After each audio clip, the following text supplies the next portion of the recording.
दोस्तों, आज कक्षा 8वीं की हिंदी की किताब में जो दूसरी इकाई दी गई है उसमें से दूसरी जो विधा है लघु कथा, हरि जोशी जिसके रचनाकार है, दो लघु कथा है, उसके बारे में आज हम जानकारी लेने वाले हैं। तो चलिए देखते हैं दो लघु कथाएं। सबसे पहले यहाँ पे रचनाकार का जो परिचय दिया है उसके बारे में यहाँ पर हम जानकारी लेंगे। परिचय में दिया है हरि जोशी जी, इनका जन्म 1943 खुड़िया मध्य प्रदेश। परिचय: सेवानिवृत्त प्राध्यापक हरि जोशी जी की साहित्यिक रचनाएं हिंदी की लगभग सभी प्रतिष्ठित पत्र पत्रिकाओं में प्रकाशित होती रही है। आपको गोयनका सारस्वत सम्मान, वागीश्वरी सम्मान प्राप्त हुए हैं। प्रमुख कृतियां: पंखुड़िया, यंत्र युग, अखाड़ों का देश, भारत का राग, अमेरिका के रंग आदि यह उनकी प्रमुख कृतियां रही थी। गद्य संबंधी में दिया गया है कि यहाँ दो लघु कथाएं दी गई है। प्रथम लघु कथा में जोशी जी ने बताया है कि हमें बुरे काम का फल बुरा ही मिलेगा, अतः बुरे काम नहीं करने चाहिए।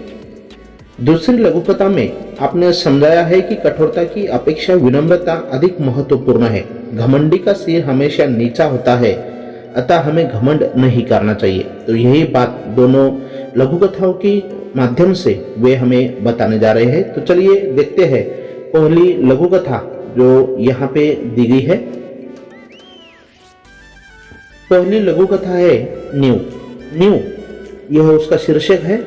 बहुमंजिला इमारत की दीवार नींव से उठ रही थी। ठेकेदार नया था। भयभीत सा वह 1 तगारी सीमेंट और 5 तगारी रेत के मसाले से ईंटों की जुड़ाई करवा रहा था। अगले दिन अधिकारी महोदय आए। उन्होंने काम के प्रति घोर असंतोष व्यक्त किया। महोदय बोले, ऐसा काम करना हो तो कहीं और जाइए। यह जो छोटा सा पहला परिच्छेद है, इसमें एक शब्द आया है तगारी, यानी कि बड़ा सा तसला जिसे हम कहते हैं घमेला। निरीक्षण, जांच और असंतोष यानी कि नाराजगी व्यक्त करते हुए महोदय बोले कि ऐसा काम करना हो तो कहीं और जाइए। अगले दिन सशंकित नए ठेकेदार ने 1 तगारी सीमेंट और 3 तगारी रेत के मसाले से ईंटों की जुड़ाई की। संबंधित अधिकारी आए। उन्होंने नींव की दीवार पर एक निगाह डाली और गर्म हो गए। इस बार ठेकेदार को अंतिम चेतावनी दी, यदि कल तक काम में पर्याप्त सुधार नहीं किया गया तो काम बंद करवा दिया जाएगा। इस प्रकार की चेतावनी यानी कि सावधान होने की सूचना देने के बाद ठेकेदार सोच में पड़ गए।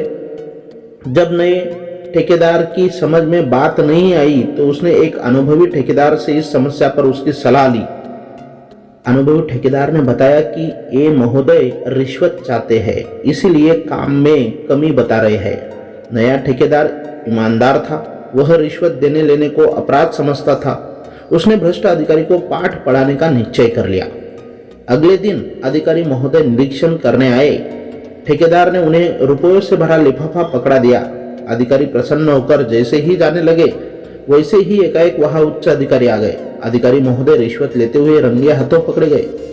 वस्तुतः रात में ही ईमानदार ठेकेदार ने अधिकारी महोदय के खिलाफ उच्च अधिकारी के पास शिकायत कर दी थी और उच्च अधिकारी ईमानदार थे। उन्होंने कहा, कुछ एक भ्रष्ट अधिकारियों के कारण ही पूरा प्रशासन बदनाम होता है। उन्होंने भ्रष्ट अधिकारी को दंड दिलवाने का निर्णय ले लिया। सच ही कहा है, बुरे काम का बुरा नतीजा। ठेकेदार और उच्च अधिकारी की ईमानदारी का समाचार चारों तरफ फैल गया। उनका सार्वजनिक समारोह में सम्मान भी किया गया। तो इस प्रकार इस कहानी के माध्यम से सच्चाई क्या होती है उसके बारे में यहाँ पर दी गई है और भ्रष्ट आचरण के दुष्परिणाम भी यहाँ पर दिखाए गए हैं। इसके बाद दूसरी जो महत्वपूर्ण लघु कथा यहाँ पर दी गई है उसका नाम है जीभ का वर्चस्व। तो चलिए शुरुआत करते हैं। पंक्तिबद्ध और एकजुट रहने के कारण दांत बहुत दुस्साहसी हो गए थे। एक दिन वे गर्व में चूर होकर जिह्वा से बोले, हम 32 घनिष्ठ मित्र हैं, एक से एक मजबूत। तू ठहरी अकेली, चाहे तो तुझे बाहर ही न निकलने दे। जीवा ने पहली बार ऐसा कलुषित विचार सुना था। वह हंसकर बोली, ऊपर से एकदम सफेद और स्वच्छ हो, पर मन से बड़े कपटी हो। ऊपर से स्वच्छ और अंदर से काले घोषित करने वाली जीभ, वाचालता छोड़ अपनी औकात में रह। हम तुझे चबा सकते हैं, यह मत भूल कि तू हमारी कृपा पर ही राज कर रही है, दांतों ने किटकिटा कर कहा। जीभ ने नम्रता बनाए रखी किंतु उत्तर दिया, दूसरों को चबा जाने की ललक रखने वाले बहुत जल्दी टूटते भी हैं, सामने वाले तो जल्दी गिर जाते हैं। तुम लोग अवसरवादी हो, मनुष्य का साथ तभी देते हो जब तक वह जवान रहता है, वृद्धावस्था में उसे असहाय छोड़कर चल देते हो। तो इस प्रकार दोनों में यहाँ पे संभाषण चल रहा था। शक्तिशाली दांत भी आखिर अपनी हार क्यों मानने लगे? बोले, हमारी जड़ें बहुत गहरी है, हमारे कड़े और नुकीलेपन के कारण बड़े बड़े हमसे थर्राते हैं। जीवा ने विवेकपूर्ण उत्तर दिया, तुम्हारे नुकीले या कड़ेपन का कार्यक्षेत्र मुंह के भीतर तक सीमित है। विनम्रता से कहती हूँ कि मुझ में पूरी दुनिया को प्रभावित करने और झुकाने की क्षमता है। दांतों ने पुनः धमकी दी, हम सब मिलकर तुझे घेरे खड़े हैं, कब तक हमसे बचेगी? जीभ ने दांतों के घमंड को चूर करते हुए चेतावनी दी, डॉक्टर को बुलाऊं? दंत चिकित्सक एक एक को बाहर कर देगा, मुझे तो छुएगा भी नहीं और तुम सब बाहर दिखाई दोगे। घमंडी दांत अब निरुत्तर थे। उन्हें कविता की यह पंक्ति याद आ गई, किसी को पसंद नहीं सकती बयान में, तभी तो दी नहीं हड्डी जबान में। घमंडी दांतों ने आखिर जीभ का लोहा मान लिया। तो इस प्रकार यहाँ पे दूसरी कहानी में जीभ और दांतों के वार्तालाप के माध्यम से लेखक ने विनम्रता के महत्व को हमारे सामने रखा है, दर्शाया है। घमंड और कठोरता प्रत्येक स्थान पर अप्रिय और हानिप्रद होती है, यही बात इन्होंने इस लघुकथा की सहायता से हमें बताने का प्रयास किया है। अतः हमें अपने आचरण में विनम्र होना चाहिए, यही सीख हमसे इस कहानी की माध्यम से हमें यहाँ पर दी गई है और इस सीख को हमें आचरण में लाना चाहिए। तो चलिए दोस्तों, अब इस पर आधारित कृतियाँ जो यहाँ पे दी गई है स्वाध्याय में, उसे हम देखेंगे। पहली कृति यहाँ पे दी गई है, सूचना के अनुसार कृतियाँ करो में संजाल पूर्ण करो। यहाँ पे संजाल दिया है, दांतों की विशेषताएं। दांतों की विशेषताएं लिखने के लिए यहाँ पे कहा गया है। तो दांतों की 4 विशेषताएं हमें इस परिच्छेद की सहायता से हमें लिखनी है। तो यहाँ पे पहली विशेषता हम बता सकते हैं कि दांत पंक्तिबद्ध थे। दूसरी विशेषता का एकजुट रहते थे। उसके बाद तीसरी विशेषता हम बता सकते हैं घनिष्ठ मित्र थे। और आखिरी विशेषता जो है दुस्साहसी थे। तो इस प्रकार हम 4 विशेषताएं उसकी बता सकते हैं। उसके बाद दूसरा सवाल यहाँ पे दिया है, उत्तर लिखो में जीभ द्वारा दी गई चेतावनी। यहाँ पे उत्तर लिखो में जीभ द्वारा क्या चेतावनी दी गई थी उसके बारे में यहाँ हमें लिखने के लिए कहा गया है। उत्तर लिखो में एक आकृति दी गई है और जीभ द्वारा यह चेतावनी दी गई थी, वह हम लिख सकते हैं कि डॉक्टर को बुलाऊं, दंत चिकित्सक एक एक को बाहर कर देगा, मुझे तो छुएगा भी नहीं और तुम सब बाहर दिखाई दोगे। तो यह चेतावनी जीभ द्वारा दी गई थी। दूसरा जो सवाल है, पंक्तिबद्ध और एकजुट रहने के कारण दांतों में आया गलत परिवर्तन। तो दांतों में क्या गलत परिवर्तन आया था उसके बारे में यहाँ पर पूछा गया है।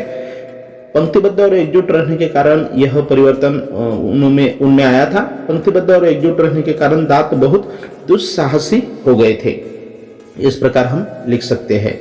तीसरा जो सवाल है यहाँ पे दिया गया वह इस प्रकार, विधानों के सामने चौकट में सही अथवा गलत चिन्ह लगाओ। तो यहाँ पे जो चिन्ह दिए गए हैं वह चिन्ह हमें यहाँ पे सही और गलत के लिए लगाने हैं। पहला वाक्य यहाँ दिया है कि जिह्वा ने अविवेकपूर्ण उत्तर दिया।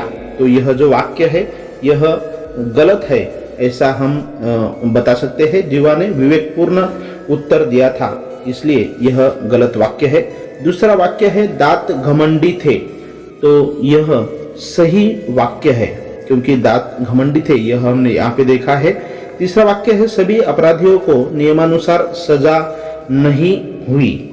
तीसरा जो वाक्य यहाँ पे दिया है, सभी जो अपराधी थे उनको नियमानुसार सजा नहीं हुई, यह एक विधान यहाँ पे दिया है और यह गलत विधान है। और चौथा जो विधान यहाँ पे दिया है, ठेकेदार पुराना था, तो यह भी गलत वाक्य है, क्योंकि हमने लघु कथा में देखा है ठेकेदार नया था, यह हमने देखा है। उसके बाद चौथा सवाल यहाँ पे दिया गया है। चौथा सवाल यहाँ पे दिया है उचित जोड़ियां मिलाइए। अ में शब्द दिए हैं बहुमंजिला और जवाब हम उसके लिए चुन सकते हैं इमारत। उसके बाद दूसरा शब्द है अधिकारी, उसके लिए हम आ में से जवाब चुन सकते हैं भ्रष्ट, नया ठेकेदार, ईमानदार और सार्वजनिक समारोह के लिए सम्मान। उसके बाद भाषा बिंदु में सवाल दिया है निम्नलिखित शब्दों के आधार पर मुहावरे लिखकर उनका अपने वाक्यों में प्रयोग करो। यहाँ पे ईट, जान, पानी और खिचड़ी, यह 4 शब्द दिए हैं। इनका हमें पहले अर्थ लिखना है और उनका वाक्य में भी प्रयोग करने के लिए कहा गया है। उसके बाद उपयोजित लेखन पर जो महत्वपूर्ण सवाल दिया है, जल के अपव्यय की रोकथाम संबंधित चित्रकला प्रदर्शनी का आकर्षक विज्ञापन तैयार करो। तो इस विषय पर हम विज्ञापन तैयार कर सकते हैं जल के अपव्यय की रोकथाम के लिए। तो कैसे रुके जल का अपव्यय, तो इस प्रकार हम एक इस विषय पर विज्ञापन इस तरीके से तैयार कर सकते हैं। आइए देखिए चित्रों के माध्यम से जल के अपव्यय की रोकथाम का तरीका चित्रकला प्रदर्शनी में। तो वहाँ पे हमें स्थान पे लिखना जरूरी है। प्रदर्शनी कहाँ पे है, तो वल्लभ भाई पटेल हॉल, वर्ली, मुंबई, 2 अगस्त से 5 अगस्त 2018 तक, सुबह 10 बजे से 5 बजे तक, प्रवेश निःशुल्क। तो इस प्रकार हम इसका विज्ञापन भी तैयार कर सकते हैं।